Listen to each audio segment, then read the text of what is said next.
One of the funnest things about my job is putting a sold sign on a house that is for sale. Today we're putting it on a new construction house, and as I told you, we want to talk about new construction. This is a beautiful custom home that is ready to be moved into. We have a client that is excited about moving into it. We're closing on Friday and they are moving in. This house is built by Carson Custom Homes, who we represent, and I want to point out things that are important about the houses and what you want to look for when you go to build a new house. I'm going to start right here. New construction at the concrete. The driveway is from the corner of the house to the corner of the house. It's not from the corner of the garage to the corner of the garage. A lot of builders will try to chintz you and cheat you on the amount of concrete that's going to go in the house. You pull your car up here, you get out, you're going to be tripping over into the yard, you're going to fall into the yard, you're going to get your heels stuck in there. It's no fun. When you bring it over to here, you've got plenty of room to walk on concrete. So come on in, we'll show you the rest of the house. Some of the interesting facts that I want to show you in regards to like the concrete. Some builders will leave a gap between the concrete and the brick on the house. We butt it right up against there. There's an expansion joint in there, and then we make sure that it's caulked so you don't have any issues with water. Once you get water in there, then you're going to get a lot of settling, so we'll make sure that's taken care of. Another thing, front doors. Front doors are very important because you want to get a solid front door. You want to get something that is insulated, that's going to seal tight, and we make sure that we do that. Other things are going to be like windows. The windows that we use are all Andersen windows. They're top of the line windows. We make sure that they're going to be fitted right, that you're not going to have any leakage or seepage or any airflow through those windows. The next thing is going to be fireplace. You want to get an efficient fireplace. You don't want a fireplace that all the energy is going to go up through the chimney. We use a very nice grade of fireplace. The other thing we want to talk about is tile. How can you tell a good builder from a bad builder? I'm going to show you on the video some tile on this floor, and we start at the very beginning, at the very front of the door, with the tiles that are cut, and then we'll put full tiles all the way out to this point where you have a full tile.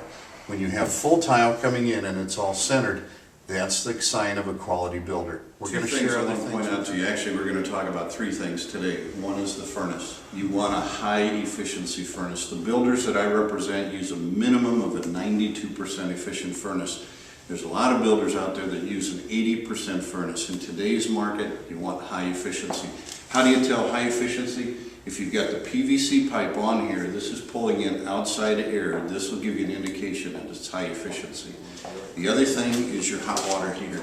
A lot of builders will put in a 40-gallon heater. Once in a while you get somebody that will do a 50-gallon hot water heater. If you've got a Whirlpool tub, this is not going to be enough water to carry the rest of the house if you're doing laundry or somebody else wants to get into the shower. We put in 65-gallon hot water heaters. You want to get a minimum of 65-gallon. And you would prefer getting one big one rather than two 40-gallon heaters. And you call me and I'll tell you the why. Another thing I want to show you is over here. So let's follow me over here. Over in the corner, we're going to show you sprinkler systems. And in your sprinkler systems, one of the things that is critical with a sprinkler system is that you get the proper drainage out of a sprinkler system. In this particular unit that we use, we have a drain that goes to what's called the hose bib. This drain takes care of any water that might be in the pipe, and people say that these are frost free and they shouldn't freeze. That's wrong. It says frost free. They do freeze. So we put a drain right down here, so when you drain your sprinkler system, then you can also drain that hose bib and ensure that you don't get any broken pipes. There's nothing worse than having frozen pipes coming home and the basement's flooded. From the very beginning, when you start building a house, one of the things we do is you want to go with a custom home builder. The reason being is, here's a small example. This is the post in your basement.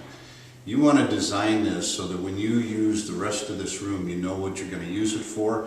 This post isn't sitting out here in the middle of your room someplace. So what we do is we plan it out where the walls are going to be. We plant the post here, and then we're able to put the girder in. Once we know the size of the girder, then we know what span we can, once we have the span, we know the size of girder that we can get. So if we need to place this post 1 or 2 feet one way or the other, we're gonna do that so that we don't get an ugly room. One of the worst things in the world is you build a $250,000 house, $1 million house, even $2 million house. I don't care what price range, but you go in the basement, you're planning it out, and you got this ugly post right smack dab in the middle of the room. If you notice, it's clear all the way through here. We have a post back here, and if you'll notice, this post is out in the middle of the room, but what they're gonna do is they're gonna put a wall here, we're gonna put a wall here, and this is gonna be hidden in there, and then we're able to put our wet bar back here. So plan it out, call me, we'll sit down, we'll work out the plans, and we'll figure it out together, okay? Have a great day.